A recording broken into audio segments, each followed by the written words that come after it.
que mi alma necesita para encontrar verdadero descanso. En este momento sagrado, deposito a tus pies cada una de mis cargas y preocupaciones, aquellas que pesan sobre mis hombros y hacen pesado mi andar. Reconozco tu palabra, que me recuerda que tu yugo es fácil y ligera tu carga, y en esta verdad encuentro consuelo. Con manos abiertas y corazón vulnerable, tomo cada uno de mis miedos e inquietudes, esas sombras que a veces oscurecen mi horizonte, y los entrego completamente a tu cuidado amoroso.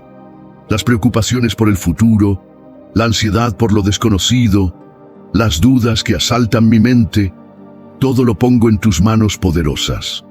Confío plenamente en que tu paz, esa paz sobrenatural que trasciende toda lógica humana, guardará mi corazón y mis pensamientos como una fortaleza inexpugnable. En tu presencia, las tormentas se calman y los vientos impetuosos se aquietan.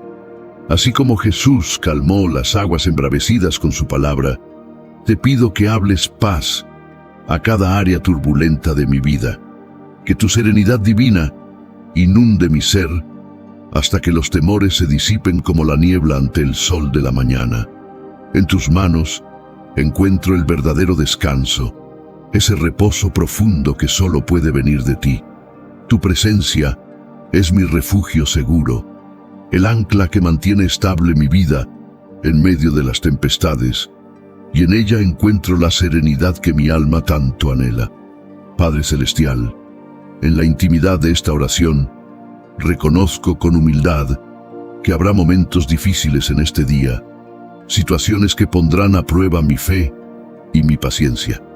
Como el metal que se refina en el fuego, sé que estas pruebas son parte de tu proceso para moldear mi carácter y fortalecer mi espíritu. En la honestidad de mi corazón, admito mis propias debilidades y limitaciones, esos aspectos de mi humanidad que me recuerdan cuánto necesito de tu gracia y poder. Mi alma encuentra profundo consuelo en tu palabra, que me asegura que tu poder se perfecciona en mi debilidad. Cuando mis fuerzas flaquean, cuando mis rodillas tiemblan ante los desafíos, tu poder se manifiesta con mayor gloria. Es en esos momentos de reconocida fragilidad cuando experimento más plenamente tu fortaleza sobrenatural, obrando en mi vida. En ti, mi roca eterna, encuentro la fuerza necesaria para enfrentar cada desafío que se presente, por grande o pequeño que sea. Te pido esa valentía colectivo y encuentra caminos, porque su mente no opera en modo pánico, opera en modo propósito. Napoleon Hill decía, todo lo que la mente del hombre puede concebir y creer, lo puede lograr. Pero es imposible sostener una verdadera creencia sin una fuente mayor de seguridad. Y esa fuente es Dios. No se trata solo de orar esperando que el dinero caiga del cielo. Se trata de alinear tu mente con principios eternos, tener disciplina, coraje, enfoque y, por encima de todo, comprender que tu provisión no viene de los hombres, ni del gobierno, ni del mercado. Tu provisión viene de Dios, quien utiliza instrumentos, personas y circunstancias para hacer que tu prosperidad se manifieste. Este es el primer gran secreto para construir una vida rica, estable y abundante. Establecer a Dios como refugio y fortaleza. Eso no significa vivir una vida pasiva, esperando milagros sin actuar. Significa que actúas, trabajas, estudias, inviertes y emprendes con la certeza de que no estás solo. Existe una fuerza mayor guiando tus pasos. Y cuando esa convicción llena tu mente, elimina la ansiedad, el miedo, la desesperación, y abre espacio para que puedas operar en el campo de la fe aplicada, de la disciplina y del crecimiento exponencial. Capítulo 2. Aunque todo se derrumbe, ¿cómo prosperar en tiempos de crisis?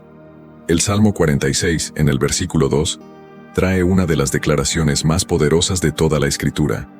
Por tanto, no temeremos, aunque la tierra sea removida, y se traspasen los montes al corazón del mar. Observa que el texto no dice que quizá la tierra se remueva. Lo asume como un hecho.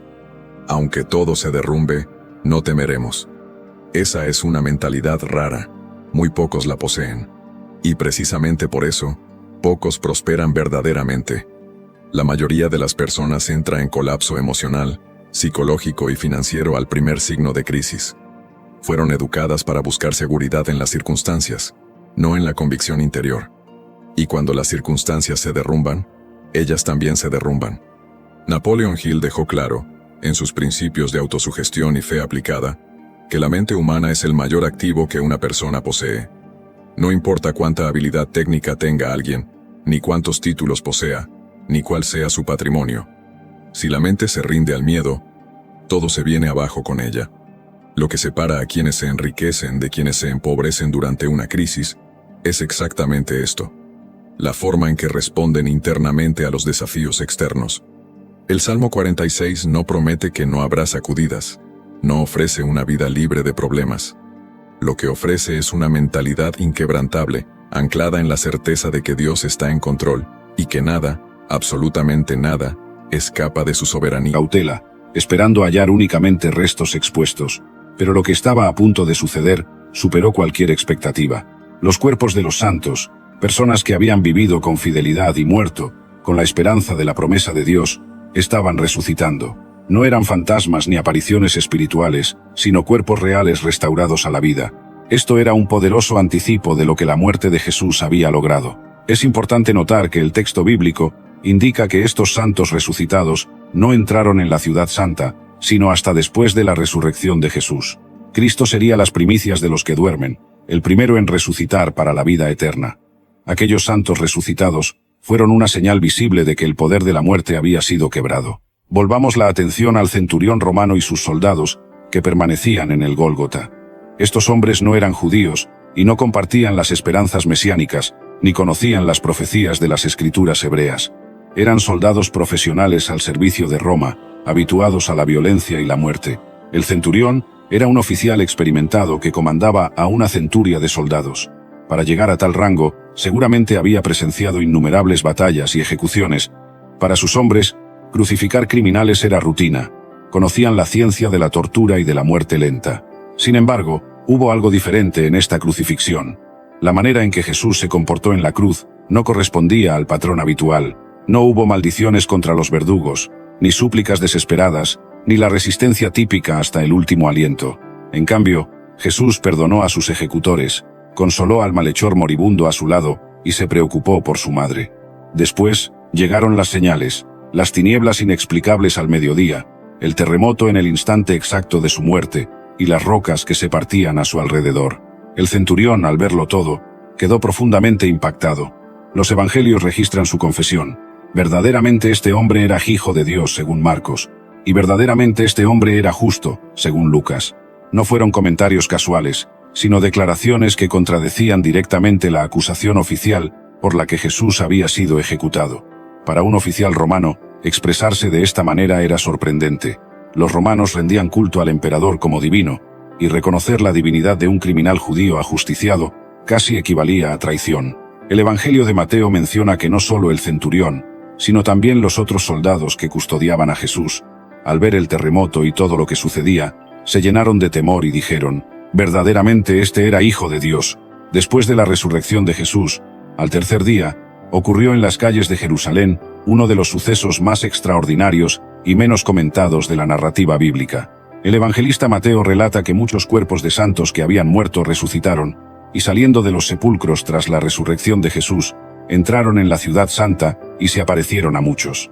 El efecto que esto tuvo en la población de Jerusalén debió ser We see a glimpse of what God's relationship with humanity was meant to look like. It says that God walked in the garden in the cool of the day. That detail shows us that God's original design was to have intimate, daily fellowship with Adam and Eve. He didn't create us just to exist or to perform religious rituals. He created us for relationship. But then sin entered the picture, and that fellowship was broken. Even so, God's desire for communication with us never changed. The entire story of the Bible, from Genesis to Revelation, is about God's pursuit of humanity and His desire to restore what was lost. Prayer is part of that restoration. It's the way we reconnect with Him. It's the way we enter into the kind of relationship we were always meant to have. When you approach God in prayer, you're stepping into something far greater than yourself. You're participating in a divine conversation that began long before you were born. And here's the amazing thing. God invites you into that conversation. Jeremiah 33:3 says, "Call to me, and I will answer you, and tell you great and unsearchable things you do not know." He's not distant. He's not indifferent. He's ready and waiting for you to call on him. Why we sometimes feel distant from God in prayer. Now let's get real for a moment. If prayer is so foundational, if God desires to hear from us, why does it sometimes feel like he's far away? Why do our prayers sometimes feel like they're met with silence? These are questions every believer has wrestled with, and the Bible doesn't shy away from addressing them. First, it's important to recognize that feelings are not facts. Just because you feel distant from God doesn't mean he's far away. Psalm 34:18 tells us, "The Lord is close to the brokenhearted and saves those who are crushed in spirit." Even in our lowest moments, God is near. But there are times when our sin, distractions, or even doubts can create a sense of separation. Isaiah 59:2 puts it plainly, "But your iniquities have separated you from your God. Your sins have hidden his face from you, so that he will not hear." This doesn't mean God stops loving us when we sin. Far from it. But unrepented sin can create a barrier that hinders our ability to feel close to him. Thankfully, God is always ready to forgive and restore when we come to him with a repentant heart. Another reason we may feel distant is that we're not taking time to listen. Prayer isn't just about talking. It's also about being still and letting God speak. Psalm 46:10 reminds us to be still and know that I am God. Sometimes we're so focused on presenting our requests or airing our grievances that we forget to pause and listen for his voice. Finally, Dios los traerá con él. Os decimos pues esto, por la palabra del Señor, que nosotros, los que quedemos vivos para la venida del Señor, no precederemos a los que duermen, porque el mismo Señor descenderá del cielo con aclamación, y con voz de arcángel, y con la trompeta de Dios. Y los que murieron en Cristo resucitarán primero.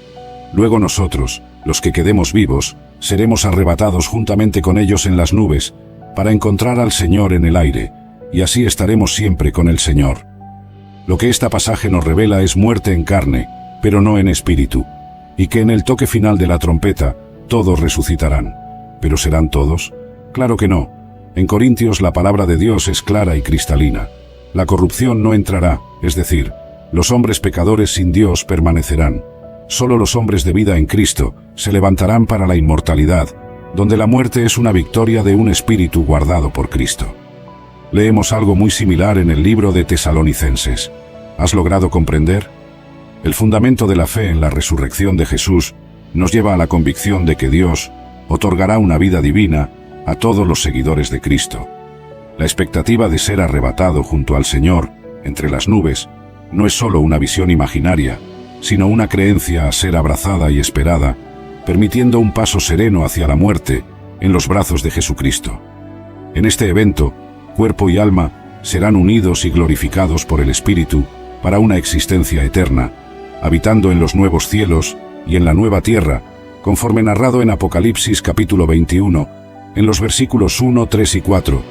Y vi un nuevo cielo y una nueva tierra, porque el primer cielo y la primera tierra pasaron, y el mar ya no existe. Y oí una gran voz del cielo que decía, He aquí el tabernáculo de Dios con los hombres, y él habitará con ellos, y ellos serán su pueblo, y el mismo Dios estará con ellos, y será su Dios. Y Dios enjugará de sus ojos toda lágrima, y no habrá más muerte, ni llanto, ni clamor, ni dolor, porque las primeras cosas han pasado. Es una promesa divina de que Dios cuidará con amor a cada cristiano, a cada alma, preparando un paraíso exento de dolores, lágrimas, e incluso de la muerte. Todo lo que pertenece al pasado terrenal perderá su relevancia. Solo la vida eterna será significativa. Según la palabra de Dios, un seguidor de Jesús, un minuto después de su muerte, tendrá su alma conducida al cielo por los ángeles de Dios. En un relato bíblico, Jesús comparte la historia de dos hombres distintos en aspecto fundamental, su posición social, un hombre rico y otro pobre, conocido como Lázaro. Tal vez ya hayas escuchado este pasaje. Aunque este relato no tenga como intención primaria enseñarnos sobre el cielo, podemos explorar más a fondo su lectura e interpretación. El hombre rico disfrutaba de todas sus ventajas. Hasta que un día, Dios me confrontó duramente y me dijo: has construido muchas cosas en mi nombre, pero has descuidado lo único que importa, tu relación íntima conmigo. Ese día tuve que humillarme, arrodillarme y reconstruir mi altar. Y ahora te pregunto directamente, ¿cuándo fue la última vez que pasaste tiempo de calidad con Dios sin pedir nada? ¿Cuándo fue la última vez que buscaste su rostro simplemente porque lo amas y no porque necesitas algo de Él? ¿Cuántos días han pasado desde que abriste tu Biblia con hambre genuina de conocerlo más? Si estás dudando en responder, ya tienes tu respuesta. Tu altar está derribado. Mira, te voy a dar instrucciones precisas para reconstruir tu altar. Primero, tienes que reconocer honestamente que has fallado. Sin excusas, sin justificaciones. Dile a Dios: Señor, te he fallado. Te he puesto en segundo lugar y por eso mi vida está en desorden. Segundo, establece una cita sagrada con Dios cada día. No negociable. Antes de revisar tu teléfono, antes de desayunar, antes de cualquier otra actividad, dedica los primeros momentos de tu día para adorarlo, para leer su palabra, para escuchar su voz. Tercero, elimina los ídolos que has levantado.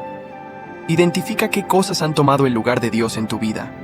Puede ser tu negocio, puede ser una relación, puede ser el entretenimiento, puede ser incluso el ministerio. Todo lo que compita con Dios por tu atención y devoción es un ídolo y debe ser derribado. Escucha esto con atención. Cuando Elías reparó el altar, el fuego de Dios descendió. No fue al revés. El milagro no vino antes del altar reconstruido. La manifestación del poder divino fue la consecuencia directa de poner a Dios de vuelta en su lugar correcto. Y lo mismo sucederá contigo. Cuando reconstruyas tu altar, cuando pongas a Dios genuinamente en primer lugar, verás cómo el fuego de su presencia consume tus miedos, tus dudas, tus carencias. Verás cómo la lluvia de bendición comienza a caer sobre tu vida después de la sequía. Pero déjame advertirte algo crucial. Reconstruir el altar no es un acto de manipulación religiosa para obtener beneficios. No es una transacción comercial donde le das algo a Dios para que Él te dé lo que quieres. Es un acto de rendición total. Es decirle: Señor, aunque nunca me des nada más, aunque nunca vea los milagros que espero, aunque mi situación no cambie, tú eres suficiente para mí. Tú mereces el primer lugar no por lo que me das, sino por quién eres. Esa es la actitud correcta que abre las puertas del cielo. ¿Sabes por qué muchos cristianos viven frustrados? Porque quieren las bendiciones de Dios sin la presencia de Dios. Quieren la provisión sin la comunión. Quieren los milagros sin la intimidad. Y eso no funciona así. El reino de Dios opera bajo un principio inquebrantable. Primero lo primero. Busca primero el reino, y todo lo demás vendrá como... Es crucial entender que, en la perspectiva judía del primer siglo, la observancia meticulosa de la ley y las tradiciones era vista como el medio principal para agradar a Dios y mantener la santidad del pueblo. El enfoque de Jesús, que enfatizaba la intención detrás de la ley en lugar de su observancia literal, era radical y potencialmente desestabilizador para muchos. Además, las acciones de Jesús a menudo parecían violar directamente las leyes sabáticas. Él curó en sábado, Lucas 13, 10 a 17, y permitió que sus discípulos recogieran granos ese día, Mateo 12, 1 a 8. Para los líderes religiosos, estas acciones eran una afrenta directa a la santidad del sábado, uno de los pilares de la identidad judía. El enfoque de Jesús hacia la ley y las tradiciones no era de rechazo, sino de reinterpretación y cumplimiento. Él afirmó: no piensen que he venido para abolir la ley o los profetas, no he venido para abolir, sino para cumplir. Mateo 5, 17. Sin embargo, su interpretación de la ley, centrada más en el espíritu que en la letra, era demasiado radical para muchos de sus contemporáneos. Un aspecto crucial de la expectativa mesiánica judía era la restauración del reino de Israel y la liberación del yugo extranjero. En la época de Jesús, el pueblo judío vivía bajo el dominio opresivo del Imperio Romano, anhelando la llegada de un líder poderoso que los liberara y restableciera la gloria del reino de David. Las profecías del Antiguo Testamento hablaban de un Mesías que gobernaría con justicia y poder, derrotando a los enemigos de Israel y estableciendo un reino de paz y prosperidad. Pasajes como Isaías 9, 6-7 y Jeremías 23, 5-6 pintaban un cuadro de un gobernante poderoso sentado en el trono de David. Jesús, sin embargo, no correspondió a esta expectativa de un libertador político y militar. Cuando declaró, «Mi reino no es de este mundo», Juan 18:36, él estaba efectivamente rechazando el papel de un Mesías político que muchos esperaban. Su énfasis en un reino espiritual y su mensaje de amor a los enemigos, Mateo 5:44, estaban en desacuerdo con las expectativas de un líder que expulsaría a los romanos por la fuerza. Es importante contextualizar este rechazo del dominio político en el escenario histórico de Judea del primer siglo. La región había experimentado una serie de revueltas fallidas contra el dominio romano, y la tensión política era palpable. La expectativa de un Mesías guerrero que lideraría a Israel hacia la victoria contra sus opresores estaba profundamente arraigada en la psique nacional. La sumisión de Jesús a la autoridad romana, ejemplificada en su famosa declaración, «Dad al César lo que es del César, y a Dios lo que es de Dios», Marcos 12:17, fue vista por muchos. Los conflictos entre Israel y Siria habían alcanzado un punto crítico. Lo que comenzó como pequeñas escaramuzas fronterizas evolucionó a una situación cada vez más tensa, alimentada por la creciente frustración del rey sirio. Ben-Hadad, soberano de Siria, estaba particularmente irritado por un problema que parecía no tener solución. Todas sus estrategias militares secretas contra Israel eran descubiertas antes incluso de ser ejecutadas. Como se relata en Segunda de Reyes, capítulo 6, verso 8, el rey de Siria frecuentemente convocaba a sus consejeros para planear emboscadas contra Israel. Con meticulosa precisión, elegían lugares estratégicos para posicionar sus tropas. Desarrollaban tácticas elaboradas y calculaban el momento perfecto para cada ataque. Sin embargo, de alguna manera inexplicable, el rey de Israel siempre parecía estar un paso adelante, evitando cada trampa con una precisión desconcertante. Lo que el rey sirio no sabía inicialmente era que su verdadera batalla no era contra la inteligencia militar israelita, sino contra algo mucho más poderoso, el don profético de Eliseo. En su cámara privada, Eliseo recibía revelaciones divinas sobre cada movimiento planeado por los sirios. Con una precisión que solo podría tener Dios mismo, advertía al rey de Israel: «Cuidado de pasar por tal lugar, porque los sirios han bajado allí». Segunda de Reyes, capítulo 6, vers 9. Esta situación extraordinaria se repitió tantas veces que comenzó a afectar profundamente la moral del ejército sirio. Los comandantes militares, hombres experimentados en guerra, no podían entender cómo sus planes más secretos eran constantemente frustrados. Lo que debía ser una serie de victorias fáciles sobre Israel se había transformado en una secuencia humillante de fracasos estratégicos. Si estás intrigado por esta increíble historia, no te la guardes solo para ti. Haz clic en suscribirse ahora mismo. Compártela con alguien que necesita escuchar este mensaje y cuéntame en los comentarios, ¿qué ejército estás enfrentando hoy? Ahora continuemos. La tensión en el palacio sirio era palpable. Ben-Hadad, conocido por su temperamento explosivo, comenzó a sospechar de traición entre sus propios consejeros. En una reunión particularmente tensa, registrada en Segunda de Reyes capítulo 6, vers 11, confrontó a sus oficiales directamente. «No me revelarán quién de los nuestros sirve al rey de Israel». Su voz, cargada de frustración y desconfianza, resonó por la sala del consejo, haciendo que sus siervos temblaran. Fue en ese momento que uno de los siervos del rey sirio sacó a la luz una información crucial que cambiaría el curso de los acontecimientos. Con cautela, explicó que no había traidores entre ellos, sino un profeta en Israel, Eliseo, que conocía incluso las Pagugio, donde sus antepasados se detuvieron durante su viaje hacia el este. La investigación histórica ha logrado trazar una ruta migratoria que corresponde exactamente con lo que los Bnei Menashe han estado diciendo durante siglos. La ruta va desde la antigua Samaria, pasa por Persia, continúa a través de las montañas de Afganistán, cruza el Tíbet, baja por Myanmar y finalmente llega a las montañas del noreste de India. Lo que hace que esta migración sea tan creíble es que sigue las rutas comerciales antiguas conocidas.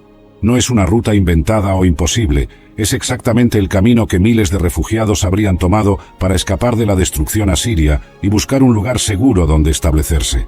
Durante todos estos siglos, mantuvieron viva la esperanza de regresar. No se asimilaron completamente a las culturas locales. Preservaron su identidad tribal y su conexión con la tierra prometida. Siguieron esperando el día cuando podrían volver a casa. Cuando los misioneros cristianos llegaron en el siglo XX, esperaban encontrar pueblos paganos que necesitaban ser evangelizados. En lugar de eso, encontraron comunidades que ya conocían las historias bíblicas, que ya adoraban al Dios de Abraham, Isaac y Jacob, que ya vivían según principios que coincidían con la ley mosaica. No fue una conversión, fue un reconocimiento mutuo. Para entender lo que realmente significa el retorno de los Bnei Menashe, tenemos que viajar en el tiempo hasta uno de los momentos más trágicos de la historia bíblica. Después de la muerte del rey Salomón, el Reino Unido de Israel se fracturó en dos partes. El Reino del Sur, llamado Judá, mantuvo la capital en Jerusalén y estaba compuesto principalmente por las tribus de Judá y Benjamín. El Reino del Norte, que simplemente se siguió llamando Israel, incluía las otras 10 tribus, incluyendo la tribu de Manasés.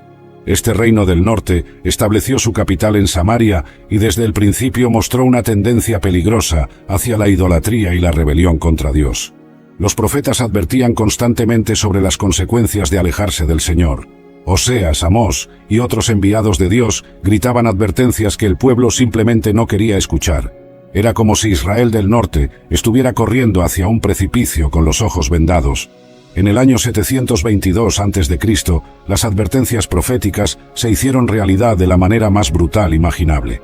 El imperio asirio, bajo el liderazgo de Sargón II, decidió que ya había tolerado suficiente rebelión de parte de estas tribus israelitas. Los asirios no eran como otros conquistadores antiguos. No se conformaban simplemente con someter a sus enemigos y cobrar tributo. Tenían una política sistemática de deportación masiva diseñada específicamente para destruir la identidad nacional de los pueblos conquistados.